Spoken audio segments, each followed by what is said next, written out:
Hey everybody, it's Kristen Smedley here on Thriving Blind with a super quick back to school pump you up message.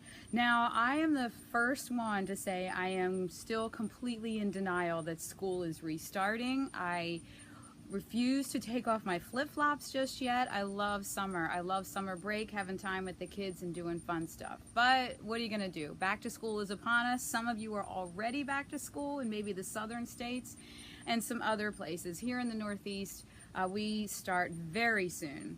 So my biggest message for back to school is give it 100%.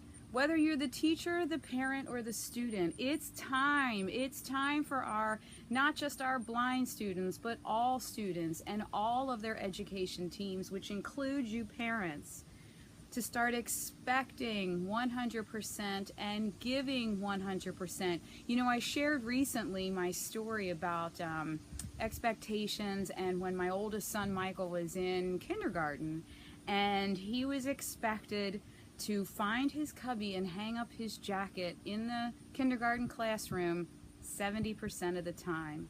And I also shared that 70% of blind and visually impaired adults are unemployed. I don't know about you, but I do not believe in coincidences. I think there's a correlation there. There are some other factors at play in that employment number, but I will say for everybody, it starts with an expectation. So our teachers need to have high expectations of our kiddos, and our parents need to have high expectations of our kiddos.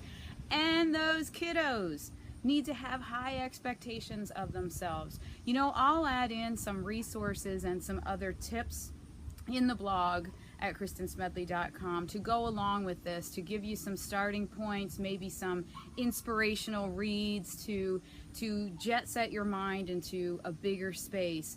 But really, it's high expectations, high achievement. They go together, in my opinion. We've lived and breathed this for 16 years in the education system. And to be perfectly honest, I dropped my son off at the kindergarten of one of the #1 schools in the state of Pennsylvania and figured they would figure it all out. Nobody figures it all out. Even with my sighted daughter, she has her challenges. So teachers, I want to see you igniting these kids. I'm going to see you getting them on fire to come in there and learn and work through their struggles. Parents, it's time for you to parent up. You know, they say man up. Parent up. Get out there and figure out what tools your child needs and what inspiration your child needs and what support, and let's get that to your child. And kids, you know, unless you're in kindergarten or first grade, once you start getting second, third, fourth, maybe we'll give them a break.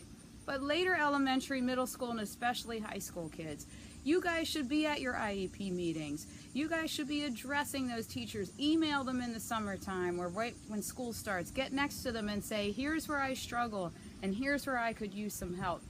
And work as a team. But everybody needs to have the expectation that success is going to happen and happen at a high level. And all you really need to do is get the tools that are needed, keep building that team for resources that are needed, and I guarantee you'll have the success that my guys have had. So I'll add some bullets and some stuff, extra info, to a blog post here to go along with this video. Shoot me your questions and your comments and let me know what's working and not working, and we'll also add in a few more meaty videos of how we did things like survive at recess in the elementary school and deal with bus transportation in the different school years and all those things in between. So everybody get out there and as a team, make it a great year.